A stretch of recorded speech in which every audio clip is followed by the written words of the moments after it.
Okay, now the preparation time has ended, and we'd like to start the grand finals for HPDU 2025 Tournament 2.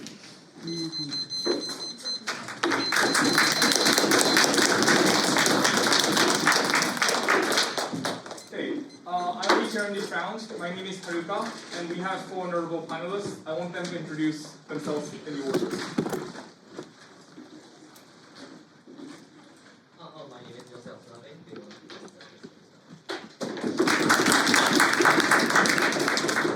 Hi, my name is Lisa. Good luck for both Hi, my name is Philip. Give us a great round. My name is Tomoki Watanabe. よろしくお願いします。 Okay, today on the government side, we have Nanzan Gars. On opposition, we have Mita International.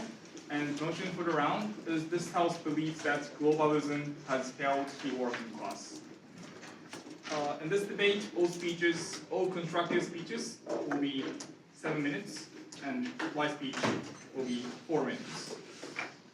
Without further ado, we'd like to call upon the Prime Minister to deliver your speech in 7 minutes. Here.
Globalism actually only benefits the people who are really wealthy, the people who have the capacity to adopt into the style of globalism. However, if you don't have the capacity to do so, you're only likely to be exploited as people, as labor, exploited and will only be unemployed because you don't have the capacity and you'll be only thrown away from the globalism society. Therefore, proud to stand on Team 12. I will point 2 points. First point on exploitation of developing nations. Second point on competition in developed countries. But before that, 2 pieces of stuff. First thing here is that what we mean by floating working classes is that these kind of people are actually economically go down. This is probably the most important thing in this debate, because if you don't have the economic capacity, you're probably not likely to have the capacity to also protect your own culture, also protect your own policy. Therefore, this kind of economic benefit is likely to be the most important class in this debate. Second point that I set up here is that this kind of globalism is likely to mean, for example, the rise of multinational companies or rise of shared technology. However, I want to note here that this kind of thing does not always provide equal opportunity. This is because if you don't have things, for example, maybe English abilities actually apply to these kind of multinational companies, you're probably not likely to be in the equal battleground even in this globalism society. Globalism does not mean equal opportunity in this debate. Yes. Do you not think that these countries have an incentive to actually partake in globalism in the first place?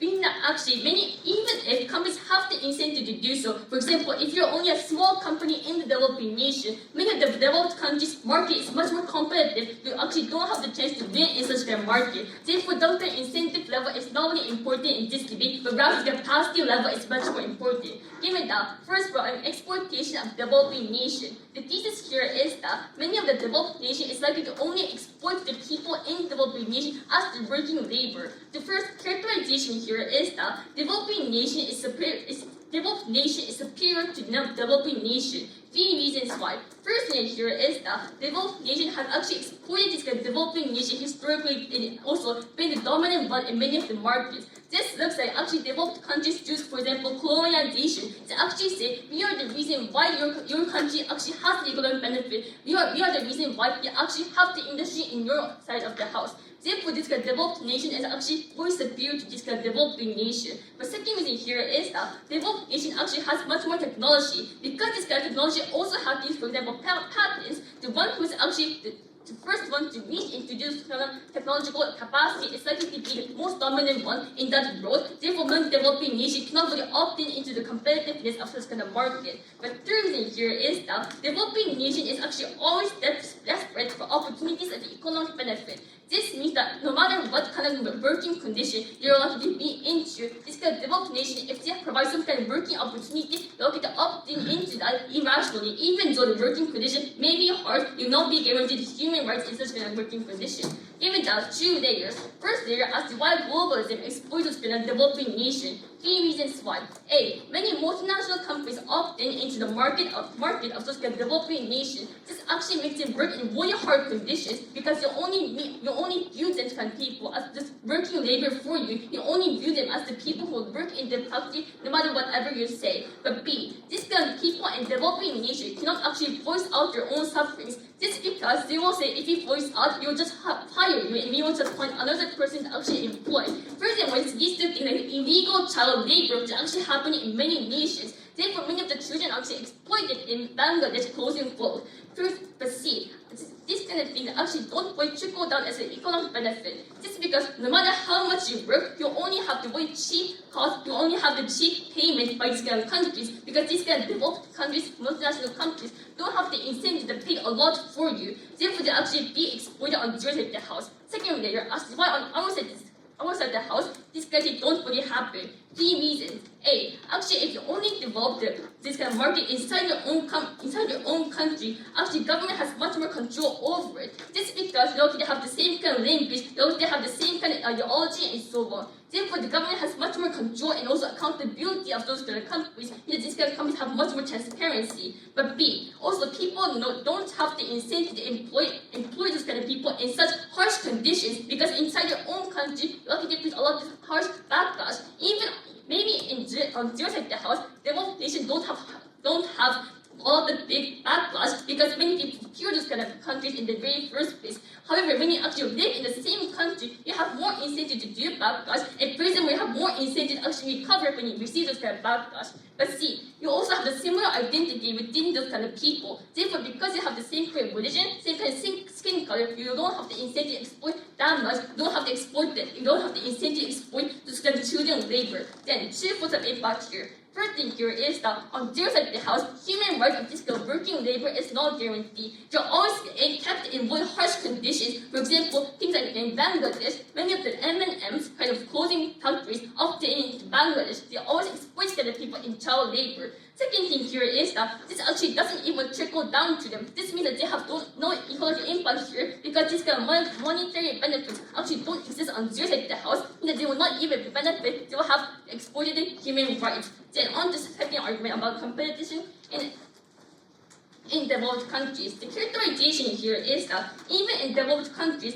globalism actually has a really bad harm. This is because we have a lot of competition between each other. If we don't actually match the global standard, for example, being able to speak English, being able to actually do like things like math and science and so on, and entering prestigious universities, you actually can't even enter the battleground of those competitiveness. Given that on their side of the house, because you actually have much more number of people that you have to compete with, you also have to compete with other people who came into your own country because of globalism. They had people who have actually much more knowledge than other people even inside your own country. Because you simply have much more rivals, you actually cannot really be the winner. But B, also there are things like, for example, technology. Because things like AI or all the patent technology share is also really increasing in the globalism society. Actually, many people don't have the capacity to be able to win over this kind of technology because this kind of globalism actually increases the use of things like AI and so on. However, on our side of the house, because you have less kind of globalism, these kind of people have much more opportunity to actually win over those kind of stances and furthermore opt in into much more jobs. This means on our side of the house, we have less things like unemployment, and furthermore, people being fired, even though they have the ability to actually win if there was no globalism. Therefore, for this, we have vulnerable people in developing nations and developed nations proud to stand on Team Paul.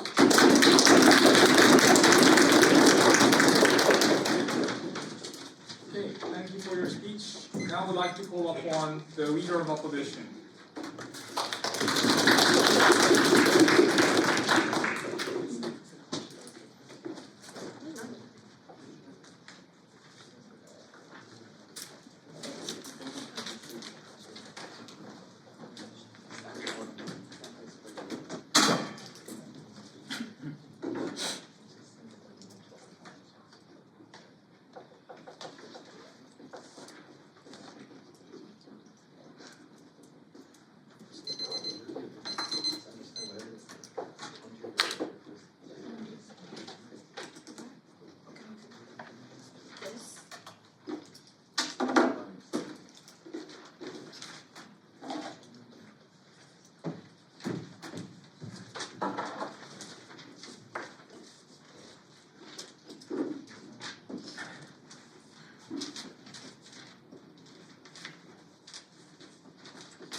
Two main things I'm going to do today.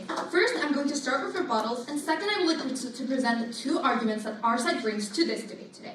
So first, let's start with the rebuttals. So first, government side presented us with the argument of the exploitation of developing nations because of the notion that developed nations are far more superior than developing nations.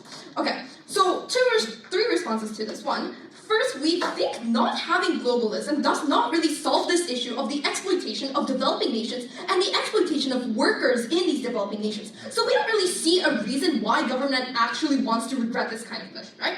But also, second, simply this is really not true. We think one of the reasons why developing countries are poor and actually have a lot of these exploitation is because they lack globalism, and it's because of this very reason. But also on the third point, we think this can be flipped because we concede that labor conditions are really, really bad right now. We really concede to that, but they were very far worse in the past before globalism was even a thing, and before globalism was far more expanded in society nowadays. We think child labor and working conditions were not good in the past. At least now it is at least better, right? So, and also the argument that we present, the first argument that we present today, goes directly against directly against this kind of their basically whole argument, and basically clashes against this. But also, we would like to put an eye and put a spotlight on this. Without globalization, there is no checking of such issues, and there is no international body pushing the agenda for change, for societal change, to solve such issues, right? So we think the world that they are presenting is actually far, far worse than ours do. But two arguments that we present today. First, improvement in labor conditions, and second, skill development. So let's start with the first argument today, right? Improvement in labor conditions. We think this directly clashes against the first argument about the exploitation of developing nations, right? So let's start with the status quo, right? We think status quo, international trade nowadays regulate trade in between countries due to globalism, right? But what is the counterfactual that government actually wants to provide? This counterfactual that they want to provide is a world where child labor goes more unnoticed, or working classes are being underpaid and overworked, especially true in the developing nations. Then this is the state that the government wants to go back to. We have two layers to explain why this is true. One is the practical layer, and two is the principle layer. And we think these two prevent reasonings for the first argument that we present. Right, so let's just go ahead with the practical layer, right? We think with globalism, We think with globalism, the improvement in labor conditions is very much possible. Now, why do we say this? We concede to the fact that such issues, such as child labor issues, right, and working labor issues, we think such issues can exist in any kind of nation, basically. Any nation could have some kind of malpractice, right? Especially in developing nations. We concede to this to meet the demands that developed nations want. But we think globalism does not worsen this. Globalism actually solves this. What is the mechanism for this? Let's start, okay? A, with political and cultural integration, countries would be forced to look between each country and look between what the trade actually is about, right? And their work and what kind of trade is going on. B, the interdependence exists, so developing nations depend and rely a lot on these developed nations. And C, this allows developed nations to convince developing nations to actually fix such issues and such harms. Maybe that doesn't make sense. Let me clarify what this means, okay? So globalism has led to these issues being spotted and pointed out by these developed nations, right? So we think people and companies don't really buy things from companies that have such kinds of dangerous malpractice, right? When they kind of know such things, because of the social standards that exist in society, they are not really incentivized to buy this. An example of this is like boycotting, right? Those things exist, which exemplifies this, right? So we think especially when this motion is true, especially in developing nations, without people buying stuff from them, they have really no kind of income, and it is far worse on their side, right? The impact of this, at least, is that individuals are able to work in better regulated conditions because these developed countries actually spot these kinds of incorrect malpractices and these like child labor, working labor, etc., etc. They point out what's wrong with this and tries to actually solve these because they are incentivized to, right? And at least compared to before we had globalism, they have these workers, they have better working conditions, better pay, which leads to a better overall health and finance of an individual. Why do we stress on this? Because government says that economics is the most important thing, right? Well, guess what? Individuals get better pay on our world. Why do you not see this? But on a principle layer, we have three arguments for this. A, people deserve to work in clear and good conditions, right? B, people deserve to get paid for their work correctly. And C, minors and children should not be forced to work in those conditions. We think all of this is related to the human rights of an individual, and we think without globalism, it is far, far worse, right? For the working class, which the government wants to protect apparently. But let's go on to the second argument of skill development, right? We have two layers for this. Layer one, globalism allows individuals to leave from one place to another. The mechanism for this is as follows. A, individuals leave the nation to either study or work in another nation. B, they learn a lot of skills there and new technology that they might not have necessarily have had in their own home country. And C, individuals part of the working class have skills required to succeed in their further life and are able to use such skills. An illustration. For instance, if I am an ordinary construction worker and I get to work on a project in a foreign country, right? I learn new ways to build and use concrete and such, right? These skills I can use to further efficiently use in my own home country if I want to go back, but I can also use this in this new country as a middle class worker. But the second layer here is that globalism allows information to come into each nation and country. Without the presence of globalism, what happens is that there is really almost little to no kind of information transfer between one country and another, from developing to developing, right? Yes? When developing nation people have information from developed countries, they are likely to compare each other with themselves in poor conditions. Right, okay, so let me go into the mechanism and maybe you can tell me what you think. But A, globalism can enforce information to come into a country, right? B, these kinds of information can help the working class gain expertise in certain fields. And C, for instance, infrastructure, building, agriculture, etc. And C, these information can be used to help the individuals in their nation, in their own expertise, in their own work. What is the impact of this? The impact of this is that it is good for individuals because their skills actually help them in their future careers, and they are able to use their abilities to help them work or study or whatever their field of expertise is. This helps the middle class workers gain better positions in society, even within the working class. We think for these reasons, we are so proud to oppose. Thank you.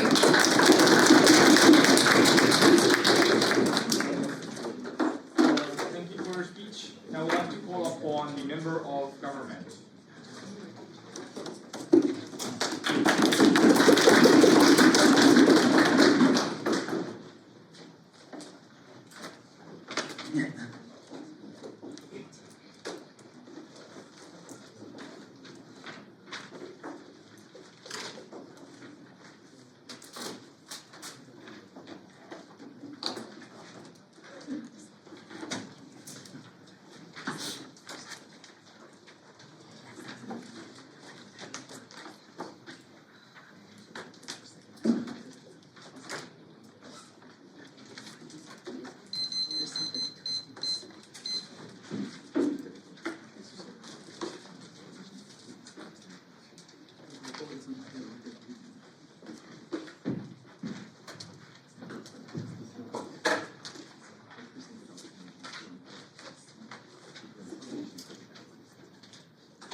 questions in my speech. First question is that why developing countries' workers will be more and more vulnerable. The second question is that why competition will undermine the many workers, not only developing countries, also in developed countries. First question, why developing countries' workers will be more vulnerable? I have several rebuttals here. First rebuttal here is that they said this even our state has, we cannot solve those kind of working conditions for our state has.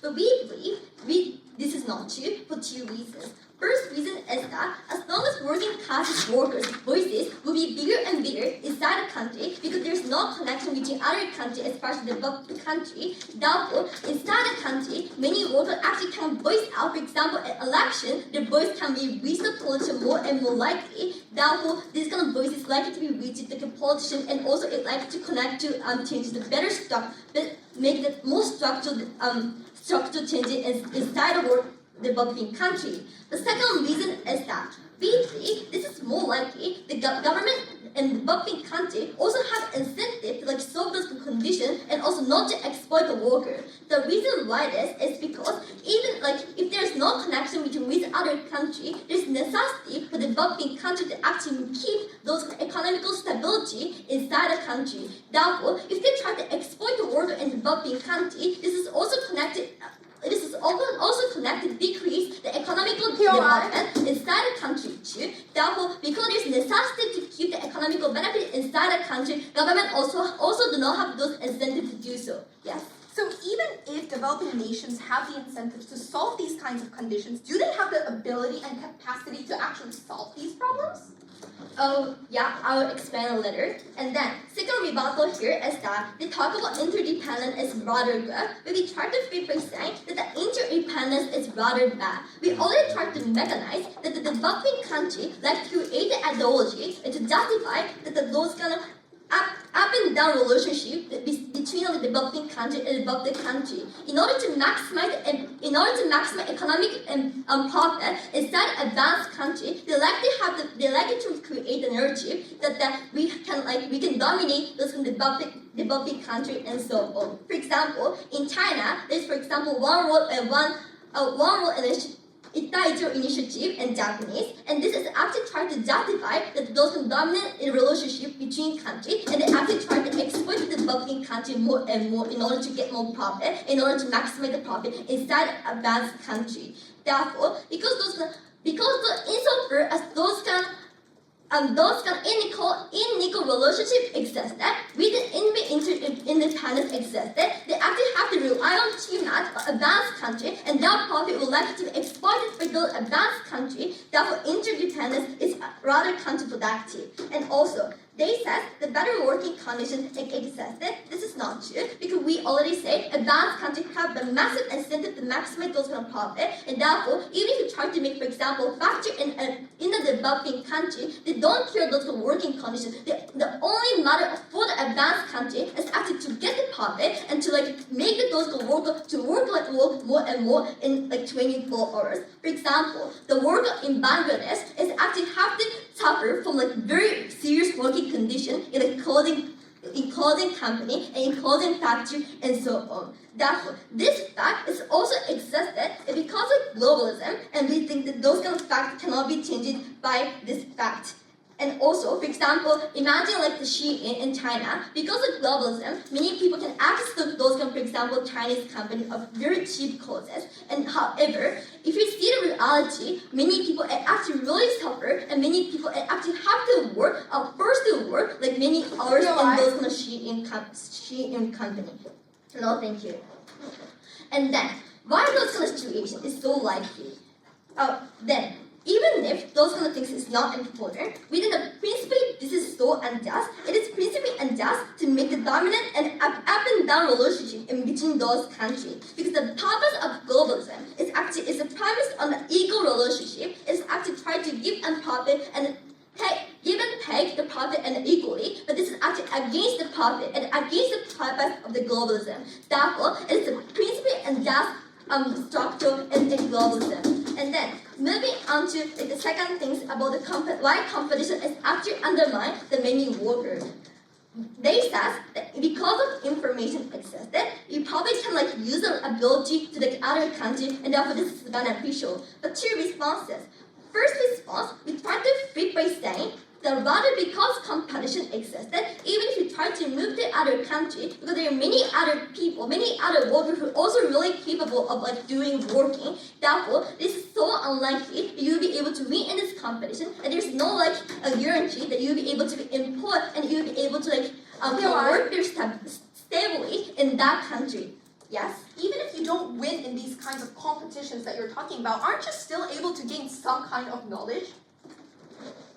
We think that getting knowledge is not very realistic because, for example, we say that for example, working class, especially like developing nations, is unlikely to access to better education. For example, like they don't have less opportunity to like learn English, like those kind of international languages is not, they cannot use those international languages, therefore they cannot actually communicate, and also it is in the first place, they don't have any capacity like move to other country in the first place to get information. Therefore, even if they at least they can protect the nation, like develop the country, they only fail to protect the developing nation who have no capacity to move to other country to get information. Therefore, rather we think that this emphasize the developing countries' people's vulnerability. And then we said that because of globalism, it's actually intensify work to mix in the country. This is likely to take away the opportunity of like many workers' opportunity. For example, imagine like even if you try to make the effort, and even if imagine when you're a child, you want to like work in a Google, and you try to study very hard, and like for example 20 up to 12 hours when you're like high school students, and then you can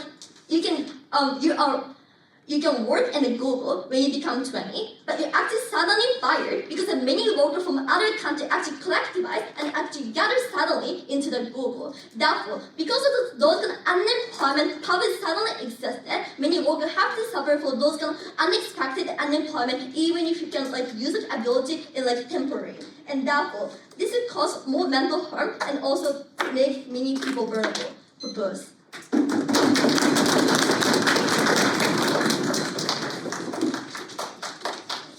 For your speech, I would like to move on to the member of opposition.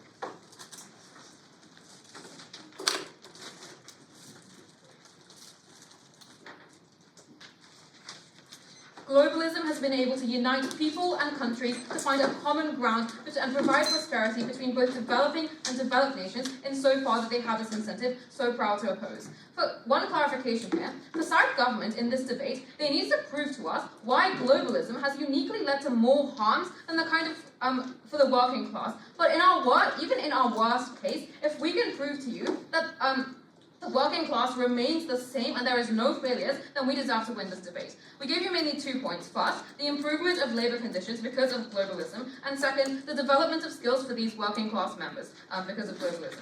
So I want to answer the question here, why would people be exploited in a paradigm where globalism doesn't exist, and how will we be able to protect them? First reason here is because there are no checks between countries where there is no globalism. We think that countries that partake in exploitative acts like child labour do this because they need the money desperately, because they don't have the kind of interdependence that globalism is able to ensure. We think that these exploitative acts are not worth and can be outweighed by the principal argument that these people in the working class simply do not deserve it for the cost of a limited extent of economic benefit. But we think that because of this globalism, the kind of benefits that it provides of interconnectedness between countries, because they need economic support from others, nations will be incentivized to stop these kind of exploitative acts towards workers and treat them well, because their reputation is on the line. This is true for both developing nations and also developed nations, because first of all, for developing nations, they have the incentive to treat their workers well in order to get at the same scale or the same level as these developed nations on a global scale to even compete in the first place, which is the principle of what globalism is. But for developed nations, we think that they have the incentive to crack down on these kind of exploitative acts in developing nations because their reputation is on the line. Things like boycotts are being supported towards countries like China and Bangladesh because of this exploitative act, because their reputation is on the line here. But also, Point of mission.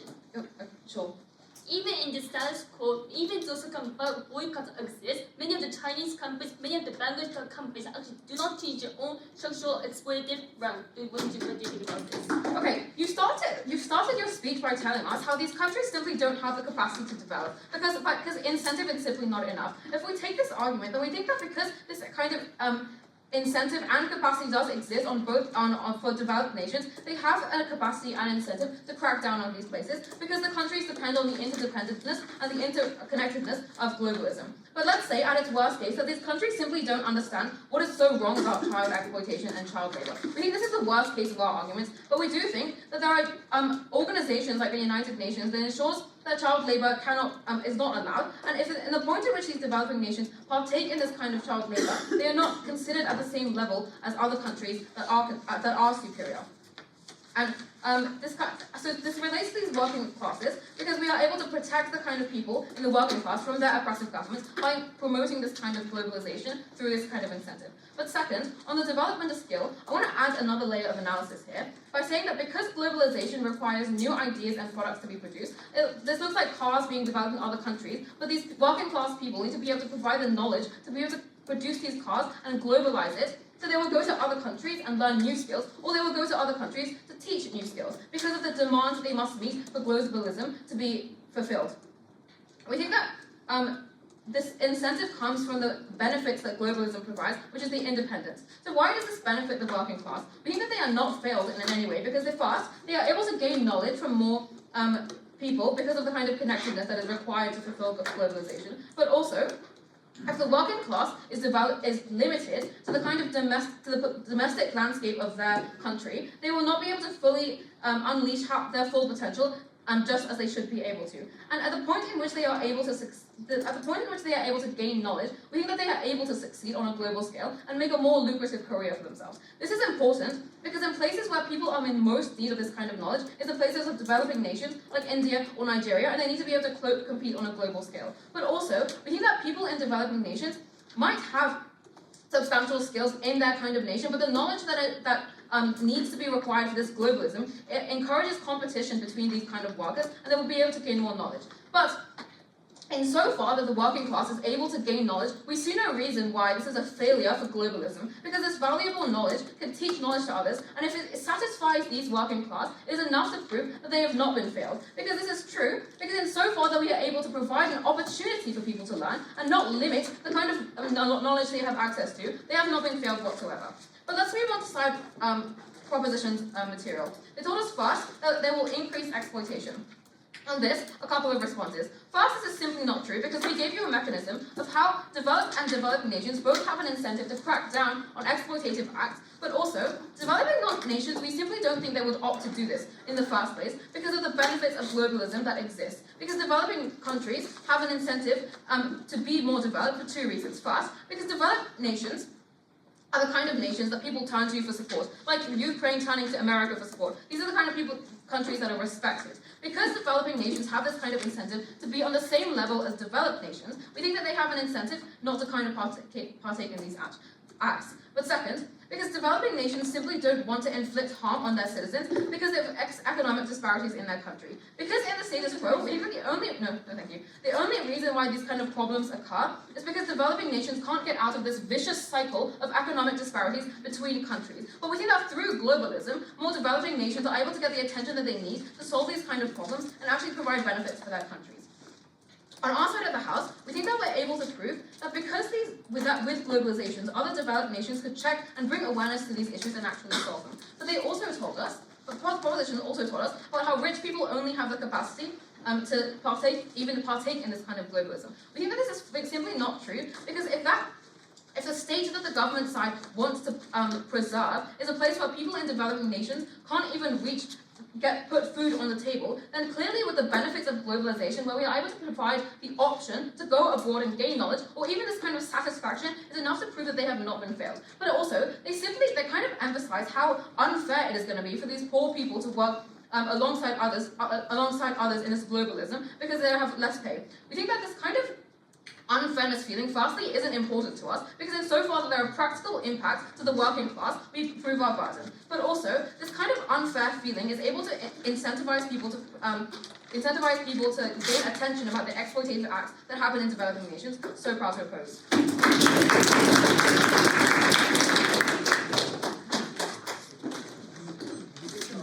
you for your speech.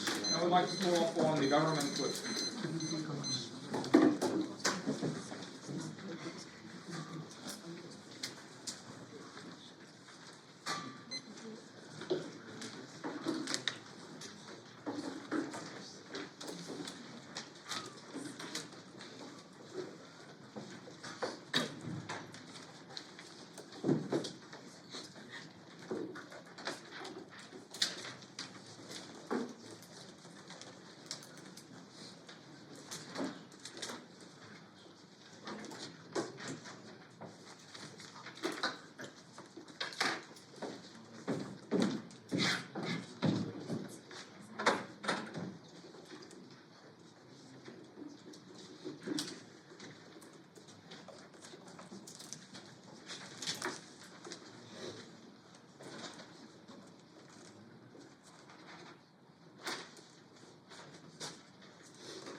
Three classes in my speech. Firstly, about upper class people incentive. Secondly, about middle working classes people, and thirdly, about poor working classes people. But before that, let me make individual rebuttal.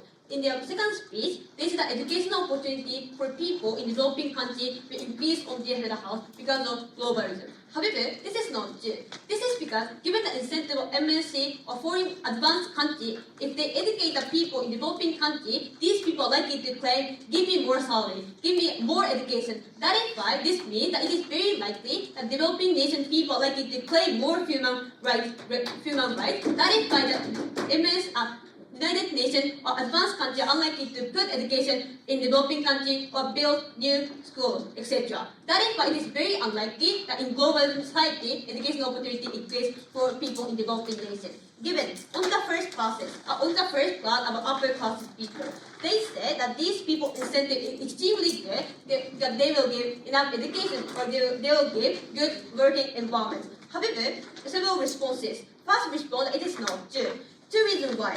One, these people cannot understand the feeling of the poor people. This is because they have a lot of money. They have a lot of money to pay for food, to pay for work clothing, or pay for air conditioner, etc. That is why these people in the first place cannot understand in what condition these poor people are in, or they cannot know what kind of actual treatment, help, support are in need for these people. That is why it is very unlikely that these people have incentive to care about these people. But B, even if they see the people in developing countries by documentary, it is very unlikely that these people get incentive to do this. This is because, as I said before, if they put a lot of if they use a lot of resources for education, it is likely that their company will lose a lot of profit, or they have to use a lot of human resources for that. That is why it is very unlikely that these people get incentive to care about it, even if they know the fact that people are suffering on the ground. Then, second response that even if that is true, even if these people have incentive to care about these people, it is likely that these people will prioritize themselves. This is because even if they protect, even if they fail,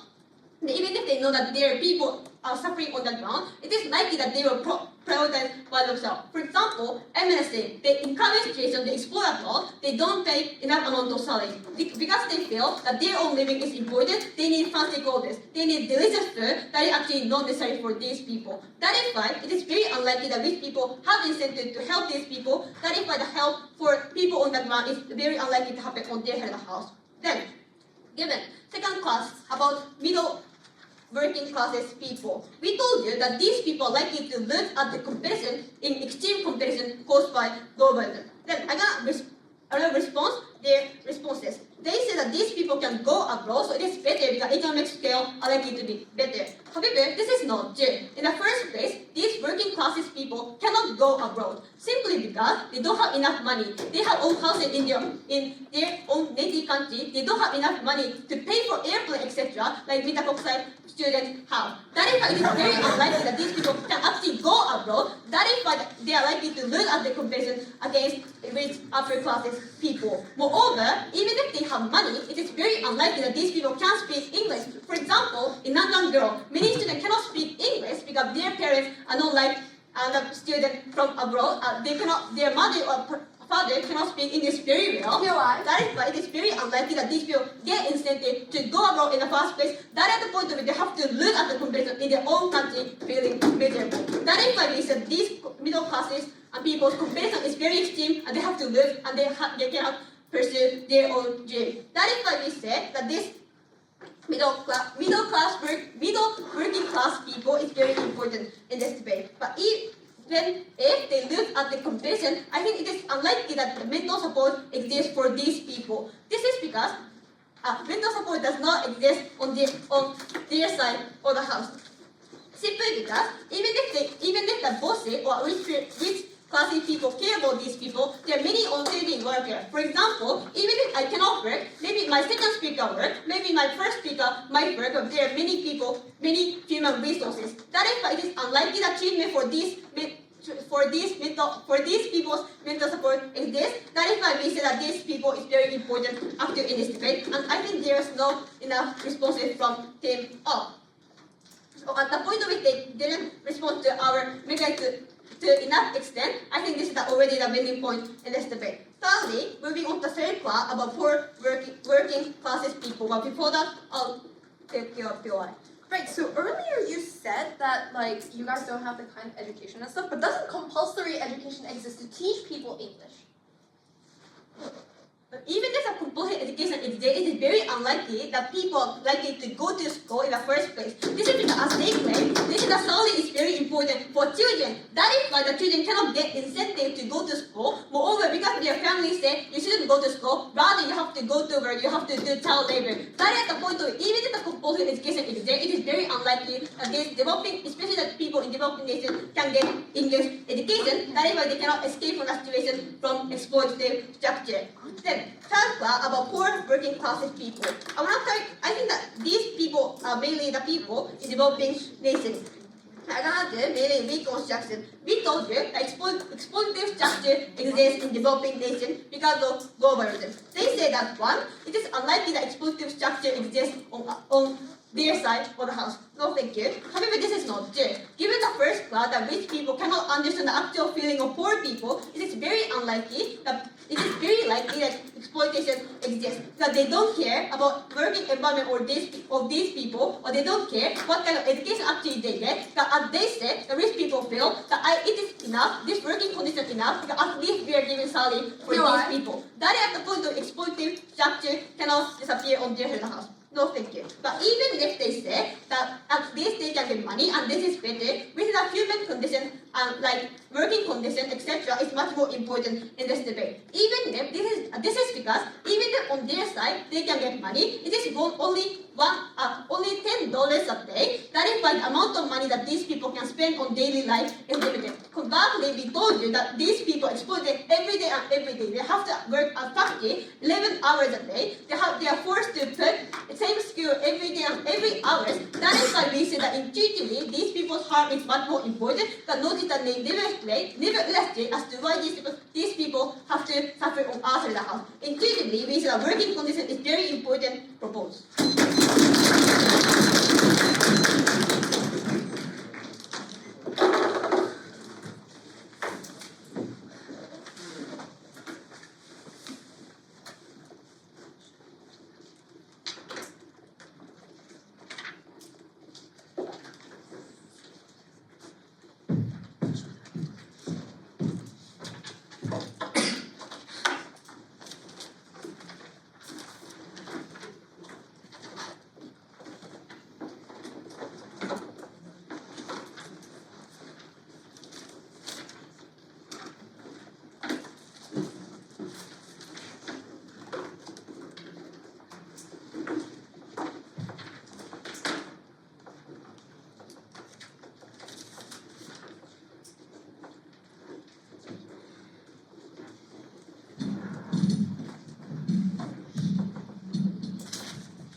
Because our side provides a world that is better for the individual workers, we believe we win this debate. Now we want to say that this debate is the focus on individual workers but not countries, and talk about the working class, not the high class and the rich class that they really focused on. Now, we believe that the main clash of this debate is whether the effects on the workers and how it affects them differently, and we'll talk about two specific ones, exploitation and unfairness, later on. But our side got three effects on workers. One, it reduces exploitation due to checks from other countries and there's pressure from external pressure. They said it would save them from dying as at least they have a paying job. And three, they will at least get the knowledge to at least have increased your opportunity, increase your skills, improve your skills for the future. They brought up two effects on workers. One, it reduces exploitation, and two, because they feel unfair, they will have a mental burden and so on. And when it comes to the first point of unfairness, we want to say that their only linkage to this is that people will feel unfair, therefore they will have a mental burden and they will protest, which will lead to corruption, etc. Now, we want to first state how, so what if they don't get paid? At least it's better than before where they actually weren't paid enough, and two, that it would actually save them from not dying. At least they aren't dying and starving, at least they have some money that is incoming to help them. Even if it's unfair, even if the prices are unfair, yes, it is unfair, yes, we can accept that, but then at least they have the money to survive and live on with such pay. We'll also say that they can also go, they can know how to go abroad, and they can at least get on the same playing field, right? At least we're not limiting their opportunities and giving them a chance. Their side is trying to limit their chances and say at least they don't even belong to the table. We're saying at least get to the table. Even if they lose, at least they're given a chance to have an opportunity to be at the table and be at the conversation, being given the opportunity, right? We believe, even if it has the mental burden of, oh, I feel like I'm not being provided enough money, at least they're giving the discussion. Even if they're kicked out of the jobs, at least they're at the table, at least they're given that job in the first place, right? At least they're given a chance, right? We also believe that their side says they increase protests from such information coming from abroad. We want to say symmetrically, as without globalizations, these issues will still exist, and we believe that at least like it goes from a world, it creates less unfairness because on like a more third party perspective, because at least it creates a world. Before it used to be they got paid, they didn't get paid. Well, now at least they get paid a little bit more, and this only fairness reduces slightly less. And this would and the opposition said that knowledge is unrealistic and unnecessary, but they're saying that working class don't deserve to know that know that kind of knowledge, and that knowledge is the way people actually fight and compete against each other, which eventually goes the economy further on. We also want to say, on the second point of the reduction of exploitation.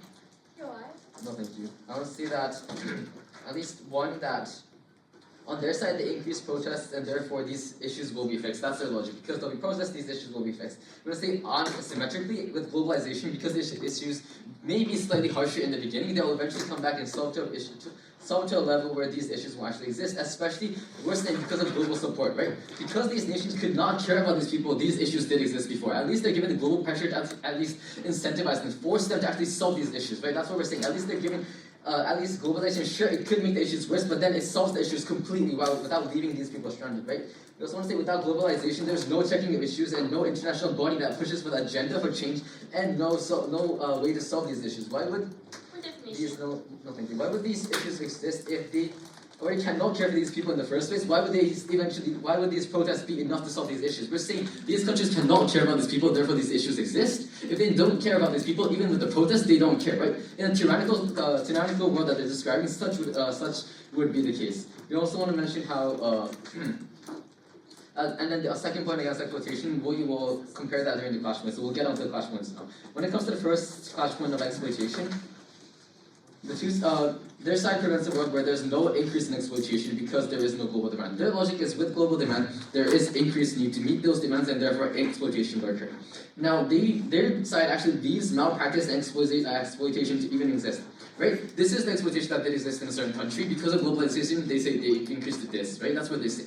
Now, their side is simply okay with leaving this level of exploitation just because it won't increase by a lot, right? But what we believe is even if it does increase the exploitation, because there's global pressure and there is incentive for these developing nations, especially where these issues are worse, these developing nations rely on developed nations to actually pay them. Why? How would they get paid if they meet the demands of developed nations? Why? What are the demands of developed nations? The demands of developed nations and the people and the consumers in developed nations are the fair working conditions of these people. Therefore, they will be incentivized to not exploit them. They'll be forced by global powers to actually solve these issues. Therefore, even if the issue does get worse, we believe they will be solved. So we create zero issues while they leave these exploited people to be that existed before globalization. We also want to say that they do not care about the issues that exist in developed nations. In developed nations, they make it seem like these developed nations have no issues, but in fact, these developed nations do have malpractices. Even in the US and Japan, there is child labor that does exist, right? Now, what happens in their world? Without globalization, these are not checked, these are not solved, these are not pressurized to check. Developed nations can easily hide their issues because they are superior, right? But with globalization, other developed nations could check on them, bring awareness to these issues, and eventually tackle and solve these issues, right? We actually decrease the exploitation to almost zero, while they keep these issues that existed before in these developing and developed nations to be, leaving them alone, leaving these exploited people to be left simply because they do not want to simply increase the issues that could exist. Even though it could increase the issues, we believe it could also solve all these issues while they leave some of the issues behind. When it comes to the unfair working conditions, or the effects on workers, which is the second, unfair working conditions is the second clash point. No, thank you. They said that they could get the knowledge, therefore they will feel unfair, and they will protest or have a mental burden. We want to say, who cares if it's bad? Who cares if they are not paid? At least they have the money to keep on living. In their world, they don't even have the income to at least keep on living. At least they're starving, they're dying, right? Suck it up. We say, suck it up, at least you're alive. Suck it up, at least you know you can be at the table, even if it means it's slightly unfair. We believe that even if it could be unfair, it does have a mental burden, at least you're able to stay alive and not die from starvation, etc. that occurs, right? They're mentioning about how we could go to international competitions, and that there's mental burdens from losses. We actually lost twice yesterday, and did that have a mental burden loss? Not really. At least we're happy to be at this competition, right? There is no mental burden of losing, at least you are able to be at these competitions. These people are at least happy, they're happy, right? They weren't given much from the beginning, so at least they're happy to be given the opportunity, given the chance, given the knowledge. With globalization, at least these people have the option to go out and learn from others. They actually could increase their opportunities that they have, right? Because we are for protecting these people that are exploited, even in developing and both developed nations, and because we at least provide them a chance to be at the table and have the conversation to solve these issues, we solve every issue that we mentioned, and therefore we oppose this topic.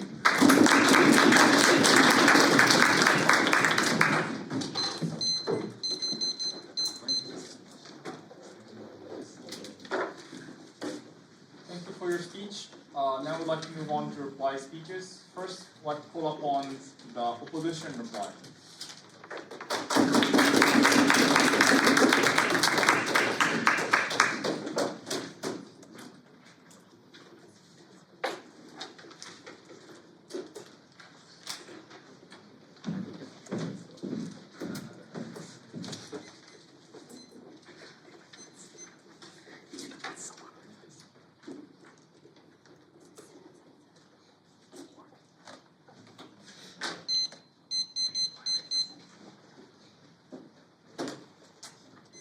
anyone want to go to work at a construction site and get underpaid and overworked with little to no improvement of skills because you simply aren't given the opportunity to do so on government side's house? We think the government side was supposed to prove to us why there is even one failure for the working class, but we think they failed to do so. I think the most important thing to think about is which is actually better for the labourers, government or opposition. For opposition, we were able to prove to you that as people have the option to go to compete on a global scale, at the point at which globalism exists, they are able to gain knowledge and experience from other countries. The attack from side of proposition to this was that the people simply don't have the capacity to go abroad because they don't have the money. A couple of responses here. First, at least as a side opposition, we give them the option to actually go abroad, and unlike for side government, which they try and limit their capacities to a domestic scale only, but the working class is not able to uniquely succeed. But also, because insofar that these people are able to gain knowledge and gain expertise in their fields of knowledge, we think that this kind of satisfaction is enough to prove that the globalism has not failed them whatsoever. But even if they aren't able to go abroad because of the lack of capacity to do so, we think that this isn't a reason to say that globalism has failed them, because it's more likely that the developing country itself has the incentive to want to globalize, and therefore the country has an incentive to send the other people to go abroad to be able to compete as a country at a global scale, but also on an individual scale for these people to compete at a global scale to actually gain the knowledge and expertise that is necessary for the capacity of globalization to happen. But on the point about labour conditions, we gave you a mechanism of how these checks between countries through globalism is able to ensure that these countries will not partake in exploitative acts, because the kind of incentives that both developed and developing nations have. Firstly, because both nations have their reputation on the line, firstly because of backlash from their country, or because of backlash from their citizens, and also because of backlash from other countries. Because there exist a United Nations and these organizations that are able to protect these countries and also these citizens. Insofar that these organizations exist and have the incentive to protect the working class, we see no reason why globalism has failed them. With the example of Shein given from side government is an advantage for our side, because we think that the only reason that boycotts on SNS and things like that are able to happen is because of globalism. Insofar that people are able to partake in this kind of boycotts and protests against these exploitative companies, we think that globalism has not failed whatsoever. But I think the main failure on side governments is they fail to compare the current situation with the past and take into account that things are never perfect. The working class will always be the working class, and they will never be able to live in a utopia that the top 5% of each country is able to live in, because they will always have struggles. So even if globalism is absent from the working place, it only further worsens the situation, or at the best case, it keeps things the same. We don't think that things will be perfect, but we think they are better on our side. But for side governments, they don't prove us why there is any failure for these kind of people. Okay, and then on the second point I want to focus on is, do these governments have an incentive to protect these working class? We think that we didn't get any engagement on why these countries have an initial incentive to not opt for these exploitative acts in the context of globalism, because of the kind of interconnectedness and the kind of support, the financial support that these countries are able to gain from this globalism. We think that insofar these benefits exist, there is no reason for the side of government to come up here and claim that these governments are obviously going to partake in exploitative acts, because we think that the fundamental reason why developing nations are poor in the first place is because they cannot get out of this vicious cycle, and therefore this globalism is necessary for these countries to even develop in the first place. For those reasons, so proud to continue opposing.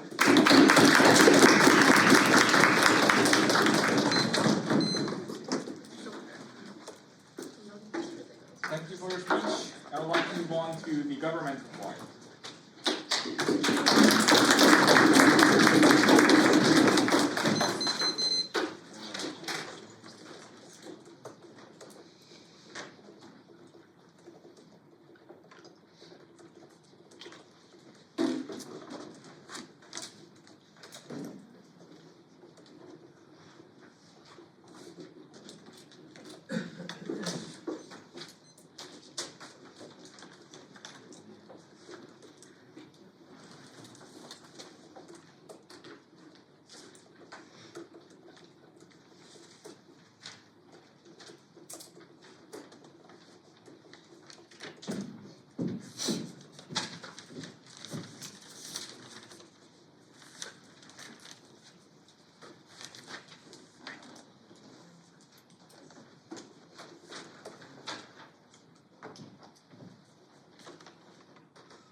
but they say it's the opportunity of the developing nations and people. We say that actually it is the coercive choice of many people being exploited, and also you have to opt in into the harsh working environment to actually gain only $10 every day. We say that actually it is not an opportunity for them because the working conditions and what they're actually being placed in is actually very hard and furthermore very exploitative. Very proud to stand on the same part. Two classes in my speech. First cut about exploitation exists, second cut about competition. But then, on first cut on exploitation, they say that actually these kind of people gain much more job opportunity and furthermore the opportunity existence is the most important thing. However, first of all, I want to clarify that in this debate, we not both sides concede that in this globalist society that this kind of globalism society exists between developed countries, and furthermore the developing nation. Insofar as this still stands in this debate, we not actually exploitative use of developing people is much more likely. 3 reasons why. First thing here is that as the nature of developed countries companies, they have the profit incentive. They actually want to actively use this kind of developing people nation as the working labor of them. Furthermore, what they see that actually these kind of companies will actually check each other. But actually, these kind of companies also have the same incentive to actually look at these kind of people as working labor. Insofar as this still said, actually many of the people will not do check and balance, but rather will actually exploit these kind of people more and more and actually justify this kind of movements. Second reason here is that actually historically, these kind of developing nations people have been structurally exploited and furthermore have been dominant because of these kind of developed nations. This kind of developed nation has much more power, for example, technology and so on. Therefore, these kind of people actually have the incentive to exploit them much more. Like our big speaker has clearly told you, these kind of people, the developed countries, don't have the incentive to educate the developing nation because if they do so, maybe they will play for more human rights, which is actually very inconvenient for those like the house. Therefore, actually, these kind of people don't have the incentive to educate them, but therefore, actually, these kind of people cannot voice out their own sufferings. Third reason here is that even if there is the existence of opportunity in the best case scenario, I want to point out the quality is very low. Just because you will have to work in very harsh working conditions, and furthermore, the money will actually be as salary is very low. For example, in Bangladesh, there are many closing factories for many people. However, even though you see that as an opportunity for you to gain a job, the reality in this debate is that many of the children are actually exploited as labor. They have to work 24 hours a day to actually gain only $10 in money a day. Therefore, actually, the quality of opportunity is very low. Therefore, even if the opportunity exists itself, it's not very important in this debate because this kind of exploitation occurs every day and every day. Therefore, in this exploitation, this actually exists, and that we win in this class. Second cut about competition. We say that actually, on zero like the house, they say you will be able to use your own ability, go out and use it outside. However, 2 reasons why this is completely not true. First reason here is that there's no guarantee you actually have the capacity to even go outside because maybe you don't even have the financial capacity to do so. Second reason here is that there's no guarantee that even if you go outside, you'll be able to win in the competition because there's also a lot of people who have very high quality, have very high ability. Therefore, insofar as the rivals still exist, it increases because of the global society. You actually cannot win in those kind of competition. Meaning actually this kind of competition and also the ability to use your own power is very unlikely. However, rather than that, in many developed countries, you actually have to face a lot of employment. You actually may be easily fired, easily replaced because in the global society, you have so many rivals. The company will be able to replace you because you have a lot of alternative workers that can work rather better than you. Therefore, actually increase the competition rather than more opportunity. I mean, actually, many people facing that you have less opportunity because of the global society is much more likely in this debate. Therefore, because we protect the most vulnerable people in developing nations who are exploitative, and furthermore, the people in developed nations that have to face unemployment, proud to stay on team proud.